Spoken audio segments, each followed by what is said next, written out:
माना जाता है कि रावण बहुत बड़ा विद्वान था, परंतु रावण ही कहीं गुना गुणवान, पराक्रमी और विद्वान उनका सबसे बड़ा पुत्र मेघनाद।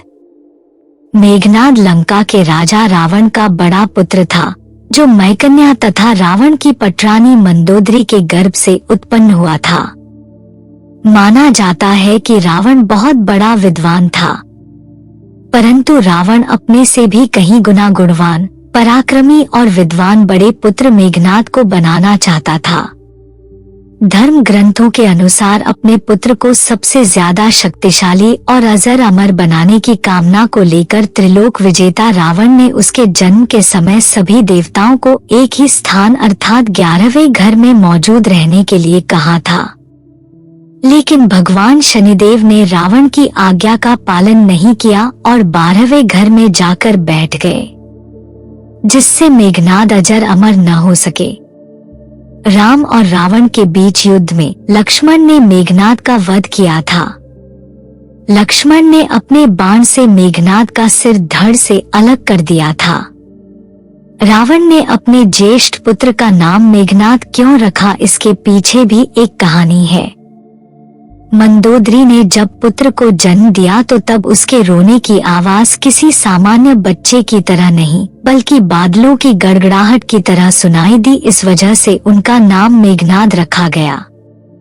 मेघनाद का मूल नाम घननाद था, लेकिन इंद्र को हराने के पश्चात उसको इंद्रजीत, वासवजीत, शक्रजीतेंद्र कहा गया। पौराणिक कथाओं के अनुसार रावण ने स्वर्ग पर अपना कब्जा जमाने के लिए देवताओं पर आक्रमण कर दिया। इस युद्ध में मेघनाद ने भी भाग लिया। युद्ध के दौरान जब इंद्र ने रावण पर आक्रमण करना चाहा तो अपने पिता को बचाने के लिए मेघनाद आगे आ गए। मेघनाद ने इंद्र और उनके वाहन ऐरावत पर पलटवार करते हुए इंद्र सहित सभी देवताओं को परास्त कर दिया, जिसके बाद उन्हें इंद्रजीत के नाम से भी पुकारा जाने लगा। लक्ष्मण ही एक ऐसे योद्धा थे जो मेघनाद का वध कर सकते थे, क्योंकि वनवास के दौरान वह 14 वर्षों तक सोए नहीं थे। अगस्त्य मुनि ने राम को बताया था कि इंद्रजीत रावण से भी बड़ा शूरवीर था। लक्ष्मण के हाथों उसका संहार हुआ और केवल वही उसे मार सकते थे। राम ये बात सुनकर काफी हैरान हुए। तब अगस्त्य ने बताया कि वरदान देते वक्त ब्रह्मा ने मेघनाद से कहा था कि उसका वध ऐसे योद्धा के हाथों ही हो सकता है जो 14 वर्षों से ना सोया हो। यही वजह राम रावण युद्ध के दौरान लक्ष्मण के हाथों मेघनाद का अंत हुआ।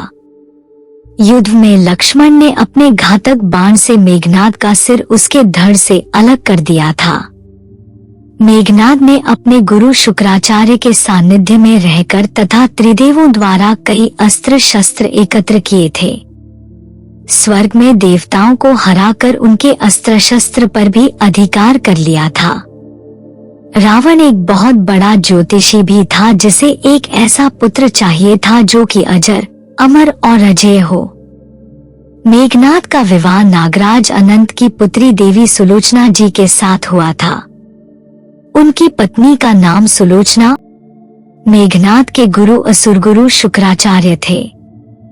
किशोरावस्था 12 वर्ष की आयु होते होते अपनी कुलदेवी निकुंभला के मंदिर में अपने गुरु से दीक्षा लेकर कई सिद्धियां प्राप्त कर लीं। एक दिन जब रावण को इस बात का पता चला तब वह असुरगुरु शुक्राचार्य के आश्रम में पहुंचा।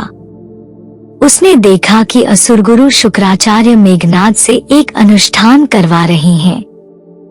जब रावण ने पूछा कि यह क्या अनुष्ठान हो रहा है, तब आचार्य शुक्र ने बताया कि मेघनाद ने मौन व्रत लिया है। जब तक वह सिद्धियों को अर्जित नहीं कर लेगा, मौन धारण किए रहेगा। अंततः मेघनाद अपनी कठोर तपस्या में सफल हुआ और भगवान शिव ने उसे दर्शन दिए। भगवान शिव ने उसे कई सारे अस्त्र शस्त्र, शक्तियां और सिद्धियां प्रदान की, परंतु उन्होंने मेघनाद को सावधान भी कर दिया कि कभी भूल कर भी किसी ऐसे ब्रह्मचारी का दर्शन ना करे जो 12 वर्षों से कठोर ब्रह्मचर्य और तपश्चर्या का पालन कर रहा हो। मेघनाद ने शुक्राचार्य और महादेव शिव से प्रशिक्षण प्राप्त करके लगभग सभी दिव्यास्त्रों का ज्ञाता बन गया था। किशोरावस्था की आयु होते होते इसने अपनी कुलदेवी निकुंभला प्रत्यांगिरा के मंदिर में अपने गुरु से दीक्षा लेकर कई सिद्धियां प्राप्त कर ली थी। जब मेघनाद युवा अवस्था में पहुंचा तो उसने कठिन तपस्या के बल पर संसार के 3 सबसे अधिक घातक अस्त्र पाशुपतास्त्र, ब्रह्मास्त्र और वैष्णव अस्त्र प्राप्त कर लिए थे। मेघनाद पितृभक्त पुत्र था। उसे यह पता था कि राम स्वयं भगवान है, फिर भी उसने पिता का साथ नहीं छोड़ा। जब उसकी मां मंदोदरी ने उसे यह कहा कि इंसान मुक्ति की तरफ अकेले जाता है, तब उसने कहा कि पिता को ठुकरा कर अगर मुझे मोक्ष या स्वर्ग भी मिले तो मैं ठुकरा दूंगा। कुंभकर्ण के वध के पश्चात मेघनाद युद्ध में उतरा। पहले ही दिन के युद्ध में उसने सुग्रीव की पूरी सेना को हिला डाला। राम और लक्ष्मण भी उसकी मायावी शक्ति के सामने बेबस हो चले थे, क्योंकि उसने अपनी कुलदेवी का यज्ञ प्रारंभ करके ही युद्ध घोष किया था। नागपाश से मूर्छित व्यक्ति अगले दिन का सूरज नहीं देख सकता था। तब हनुमान जी तुरंत गरुड़ भगवान के पास गए और उन्हें लेकर आए। गरुड़ को देख नाग भयभीत हो गए तथा उन्होंने राम तथा लक्ष्मण को मुक्त कर दिया तथा उनकी मूर्छा टूटी। अगले दिन मेघनाद ने अपने शक्ति बाण से लक्ष्मण जी को मूर्छित कर दिया। तब लक्ष्मण के प्राण को बचाने के लिए हनुमान जी लंका से सुषेण वैद्य को उठा लाए। वैद्य ने हनुमान को उपाय बताते हुए संजीवनी बूटी लाने के लिए कहा। उस संजीवनी बूटी से ही लक्ष्मण की मूर्छा टूटी। राम रावण युद्ध के चौथे दिन मेघनाद को लक्ष्मण जी ने वीरगति को प्राप्त कर दिया। इसी युद्ध में लक्ष्मण के घातक बाणों से मेघनाद मारा गया। लक्ष्मण जी ने मेघनाद का सिर उसके शरीर से अलग कर दिया और सिर को प्रभु श्री राम के चरणों में रख दिया। सुलोचना लेकर आई कटा सिर। यह कथा हमें रामायण में नहीं मिलती है। यह कथा हमें रामायण से इतर दक्षिण भारत की प्रचलित लोक कथा में मिलती है। कहते हैं कि यह किंवदंती है, इसमें सच्चाई नहीं है। रामायण अनुसार प्रभु श्री राम ने मेघनाद का शव अपने दूतों के हाथ रावण के दूतों को सौंप दिया था। श्री राम मेघनाद की मृत्यु की सूचना मेघनाद की पत्नी सुलोचना को देना चाहते थे। उन्होंने मेघनाद की एक भुजा को बाण के द्वारा मेघनाद के महल में पहुंचा दिया। वह भुजा जब मेघनाद की पत्नी सुलोचना ने देखी तो उसे विश्वास नहीं हुआ कि उसके पति की मृत्यु हो चुकी है। तब कटे हाथ में लिखकर लक्ष्मण का गुणगान किया। रावण को सुलोचना ने मेघनाद का कटा हुआ हाथ दिखाया और अपने पति का सिर मांगा। सुलोचना रावण से बोली कि अब मैं एक पल भी जीवित नहीं रहना चाहती, मैं पति के साथ ही सती होना चाहती हूँ। तब रावण ने कहा, पुत्री 4 घड़ी प्रतीक्षा करो, मैं मेघनाद का सिर शत्रु के सिर के साथ लेकर आता हूँ। लेकिन सुलोचना को रावण की बात पर विश्वास नहीं हुआ। तब सुलोचना मंदोदरी के पास गई। मंदोदरी ने कहा कि तुम राम के पास जाओ, वह बहुत दयालु है। रावण के पुत्र इंद्रजीत को स्वयं राम भी नहीं मार सकते, उन्हें तो केवल लक्ष्मण ही मार सकते। आइए जानते हैं ऋषि अगस्त्य ने ऐसा क्यों कहा। कथा के अनुसार एक बार अगस्त्य मुनि अयोध्या आए और लंका युद्ध का प्रसंग छिड़ गया। तभी राम जी ने बताया कि रावण और कुंभकर्ण जैसे वीरों का वध किया और अनुज लक्ष्मण ने भी इंद्रजीत और रतिकाय जैसे शक्तिशाली असुरों को मारा। तभी अगस्त्य मुनि बोले कि इसमें कोई संशय नहीं है कि रावण और कुंभकर्ण प्रचंड वीर थे, लेकिन सबसे बड़ा वीर इंद्रजीत ही था। उसने इंद्र से अंतरिक्ष में युद्ध किया और बांधकर उन्हें लंका लेकर गया। ब्रह्मा जी ने जब इंद्रजीत से दान के रूप में इंद्र को मांगा तब वह मुक्त हुए। लक्ष्मण ने उसका वध किया और केवल वही उसका संहार भी कर सकते थे। अगस्त्य मुनि ने श्री राम से कहा कि क्यों न लक्ष्मण जी से यह पूछ लिया जाए। लक्ष्मण जी आए तो राम जी ने कहा कि आपसे जो पूछा जाए उसे सच सच कहिएगा। प्रभु ने पूछा, हम तीनों 14 वर्षों तक साथ रहे, फिर तुमने सीता का मुख कैसे नहीं देखा? फल दिए गए फिर भी अनाहारी कैसे रहे? और 14 साल तक सोए नहीं? यह कैसे हुआ? तब लक्ष्मण जी ने बताया। लक्ष्मण जी ने बात आगे बढ़ाते कहा कि भैया, जब हम भाभी जी को तलाशते ऋषिमुख पर्वत पर गए तो सुग्रीव ने हमें उनके आभूषण दिखाकर पहचानने को कहा था।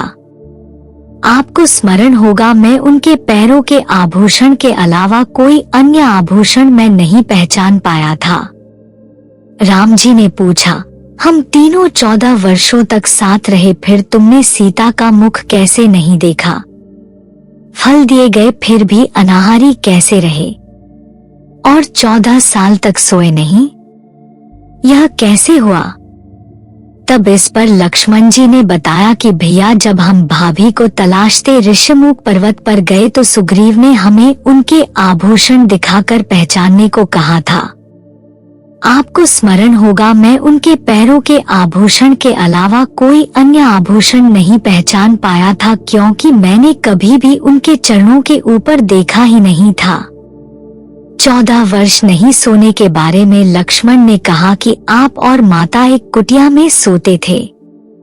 मैं रात भर बाहर धनुष पर बाण चढ़ाए पहरेदारी में खड़ा रहता था। निद्रा देवी ने मेरी आंखों पर पहरा करने की कोशिश की तो मैंने निद्रा को अपने बाणों से बेध दिया था। निद्रा ने हारकर स्वीकार किया कि वह 14 साल तक नहीं सोए थे। लक्ष्मण जी ने आगे बताया कि जब मैं जो फल फूल लाता था आप उसके 3 भाग करते थे।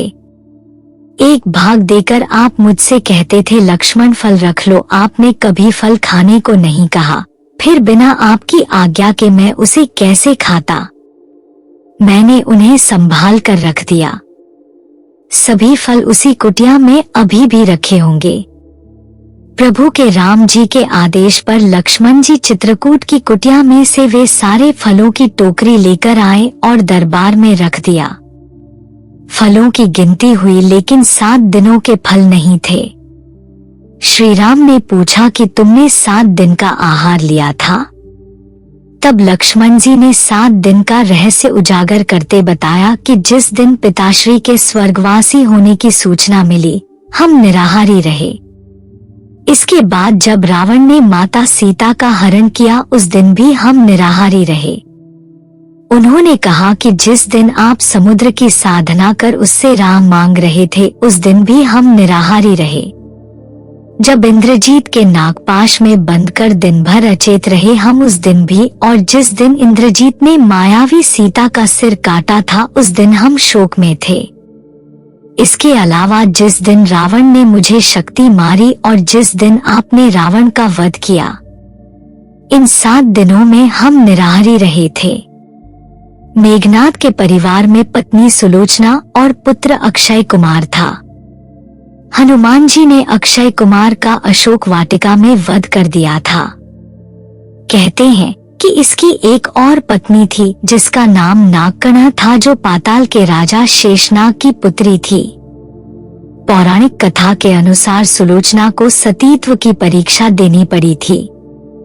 युद्ध में लक्ष्मण ने अपने घातक बाण से मेघनाद का सिर उसके धड़ से अलग कर दिया था और उस सिर को श्रीराम के चरणों में रख दिया।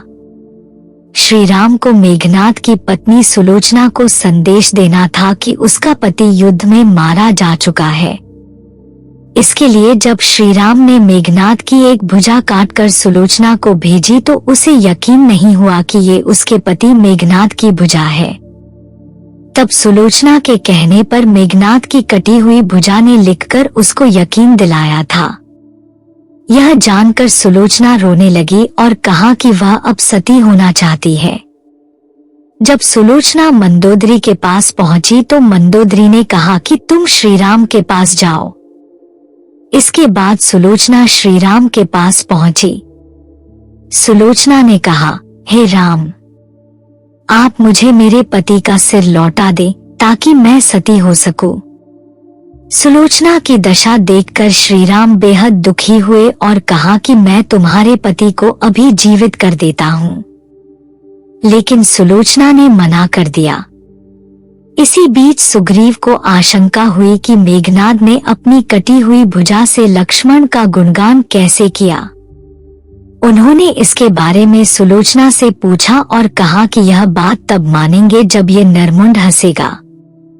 इसके बाद सुलोचना ने कटे हुए सिर से कहा कि हे स्वामी, हंस दीजिए। इतना कहते ही मेघनाद का कटा हुआ सिर भी जोर जोर से हंसने लगा।